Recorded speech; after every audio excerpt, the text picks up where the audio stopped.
l'invité de la matinale sur La Première.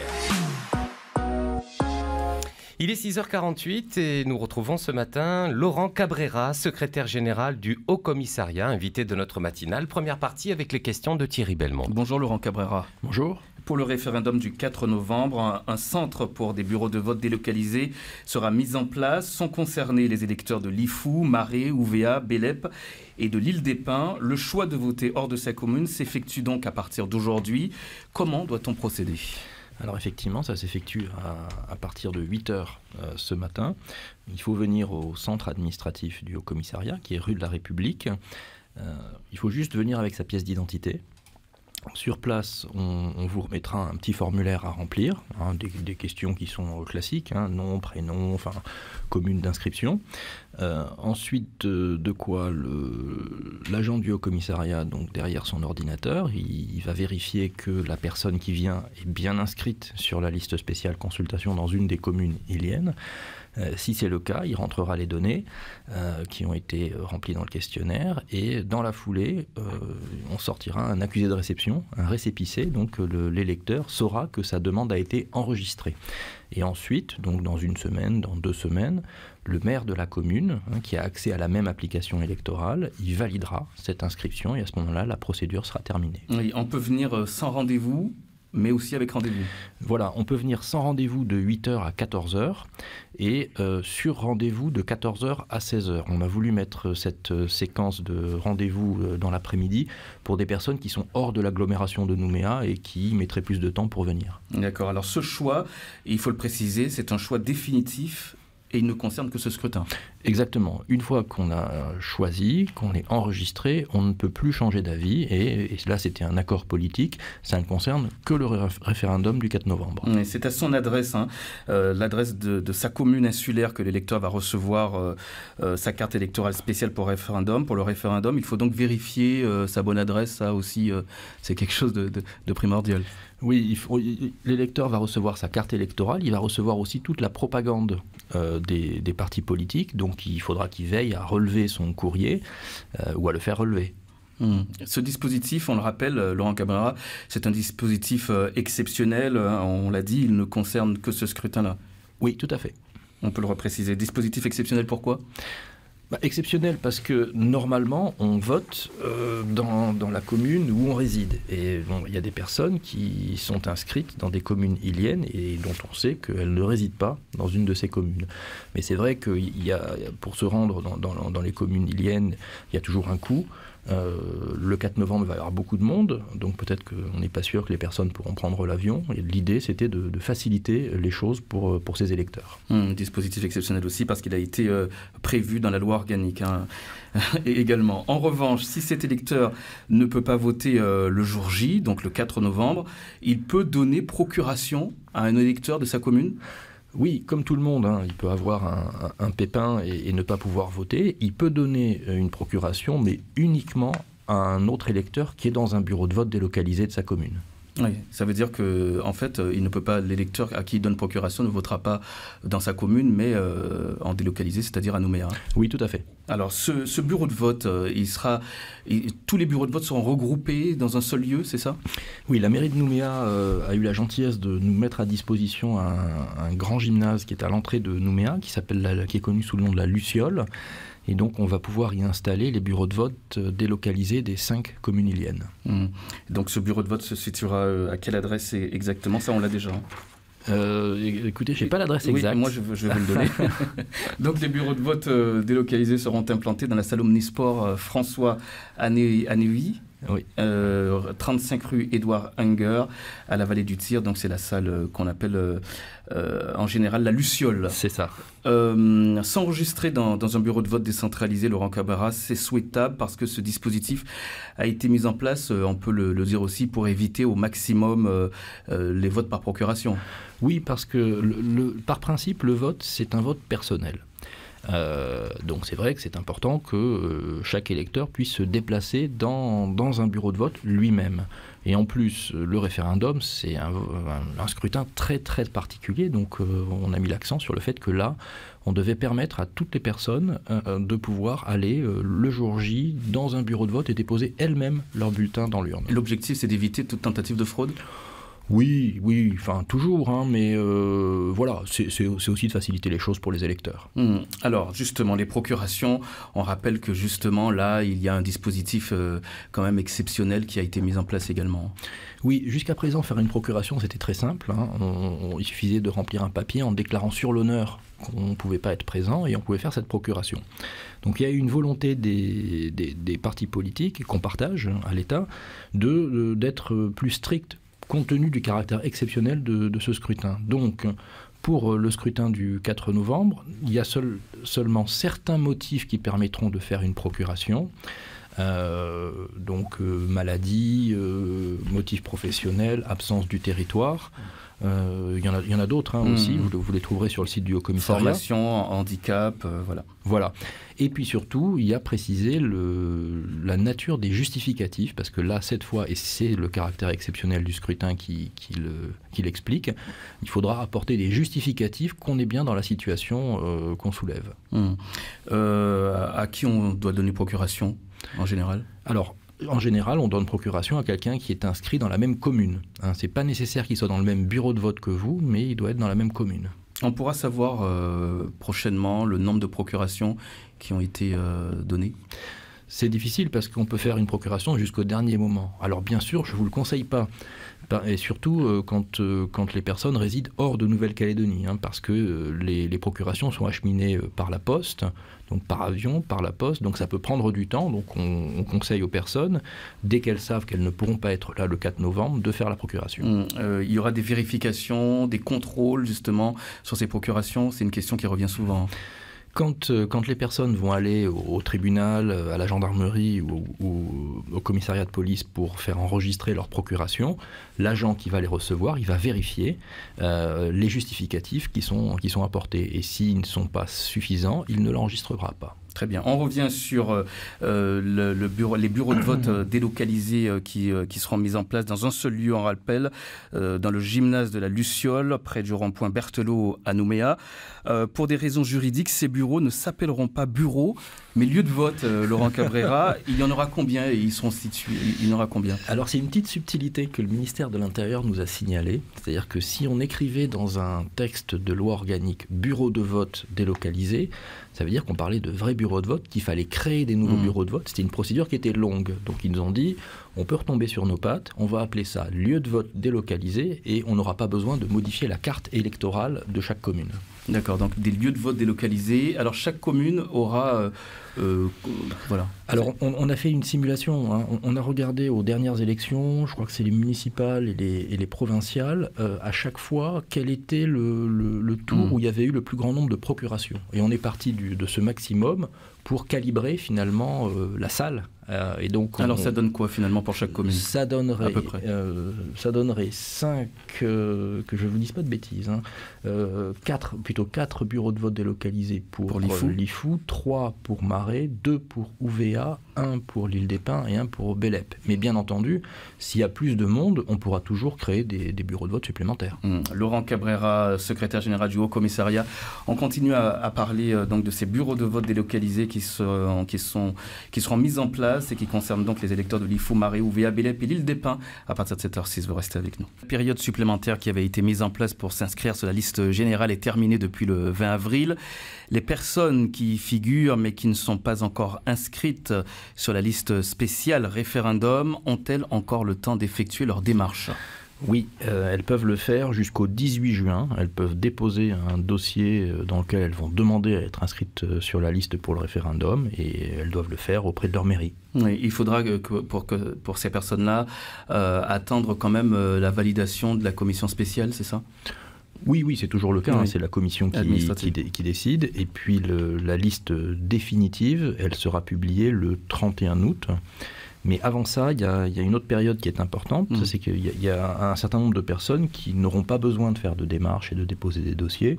Et donc pour ces personnes-là, pour qu'elles vérifient si ça s'est bien passé, entre le 16 et le 20 juillet, les listes de personnes qui auront été inscrites automatiquement seront affichées en mairie.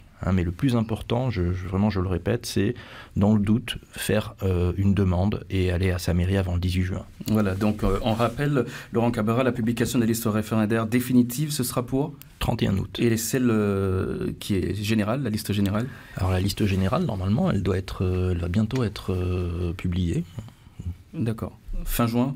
Oui, a priori. Oui, ça devrait arriver même plus rapidement. D'accord. La liste référendaire, finalement, elle comportera beaucoup plus d'inscrits. On sait à peu près combien d'inscrits supplémentaires seront sur cette liste?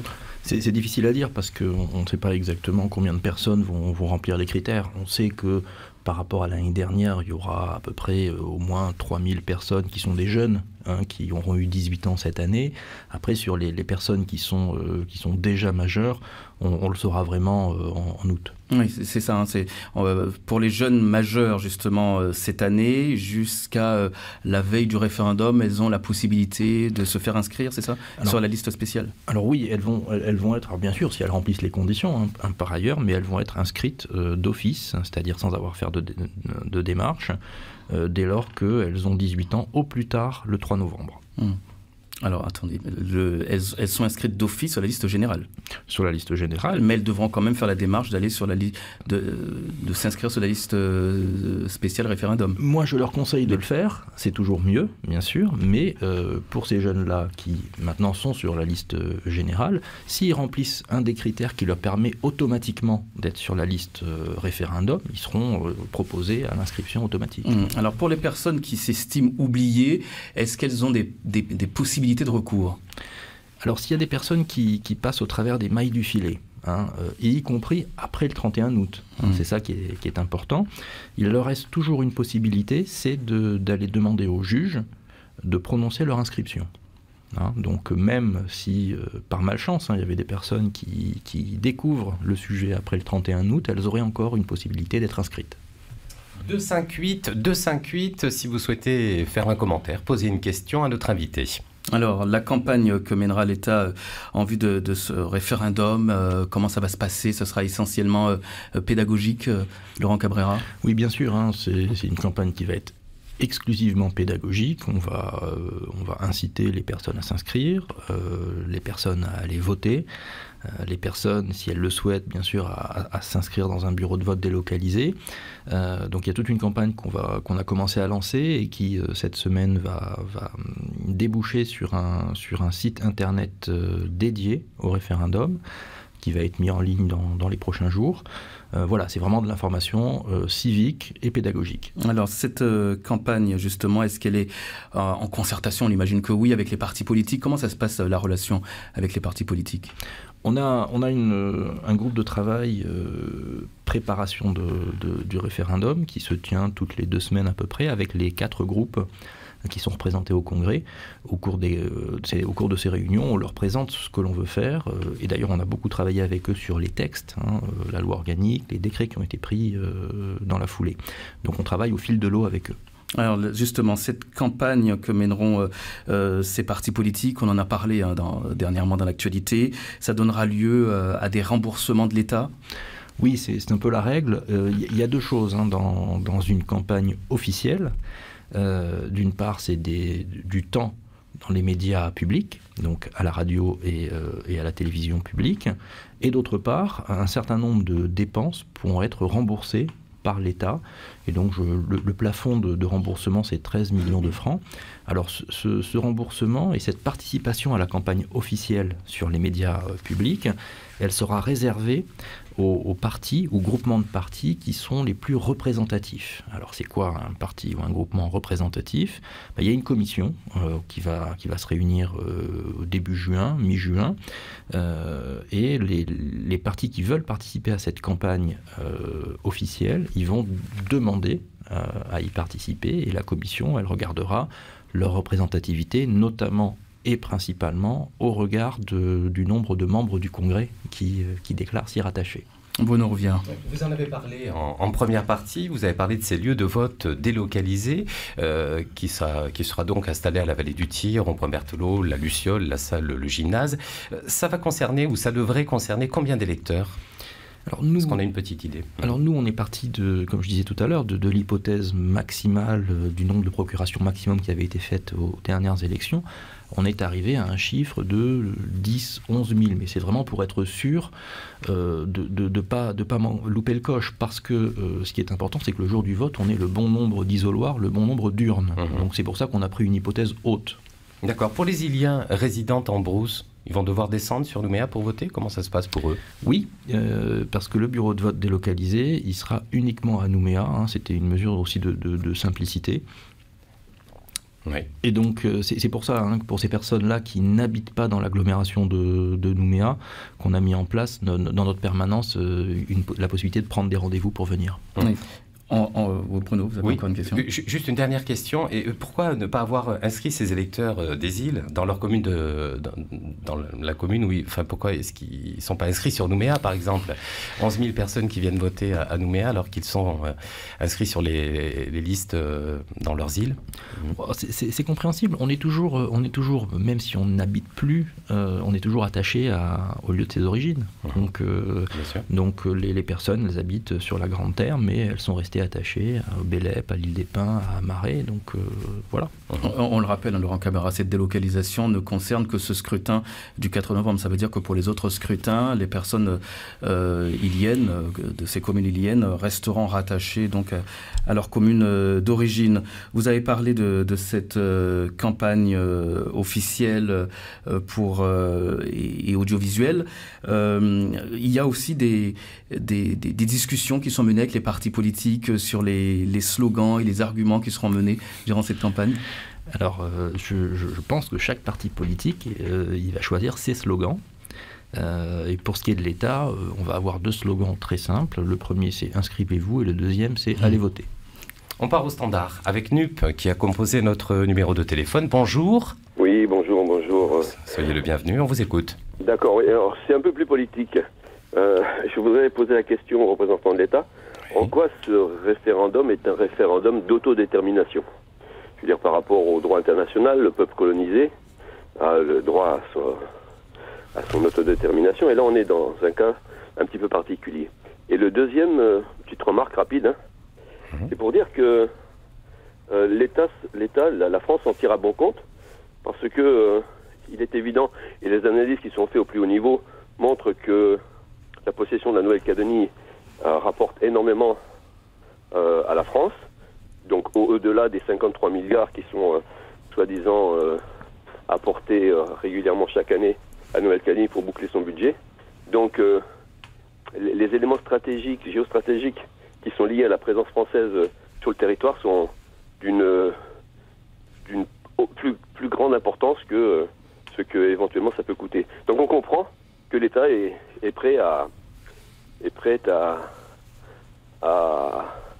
participer à un deuxième crime contre l'humanité en empêchant le peuple kanak, qui n'a plus que 13% des terres du pays, donc le reste ça lui a été volé, qui est prêt donc à rentrer dans ce jeu. Enfin, je crois que je me suis fait comprendre. Oui. Et ce sont vos propos. Une bonne journée. Ça ne concerne que journée. Alors, on va répondre à la question quand même de l'auditeur. En quoi ce référendum est-il, dit-il, demande-t-il un référendum d'autodétermination ? Alors, il y a plusieurs questions. Je pense que c'est important d'y répondre.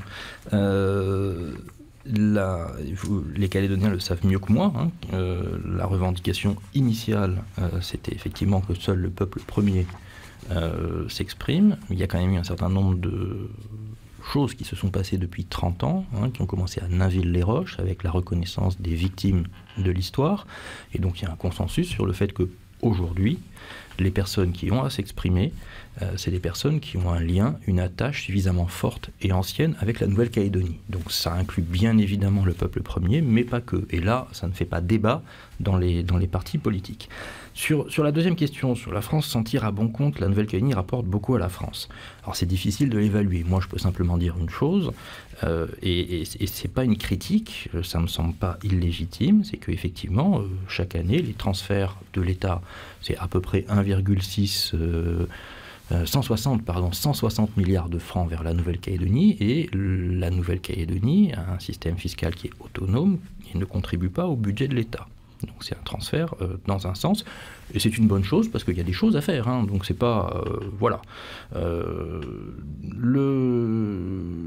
L'auditeur parlait de crimes contre l'humanité en disant que les Kanaks ne possédaient que 13% des terres du pays. Je voudrais juste lui rappeler que les terres coutumières représentent à peu près 27% du total des terres de la Nouvelle-Calédonie. Voilà. Laurent Cabrera, on va terminer sur ces propos-là. Je rappelle que vous êtes le secrétaire général du Haut Commissariat. Merci d'être venu ce matin.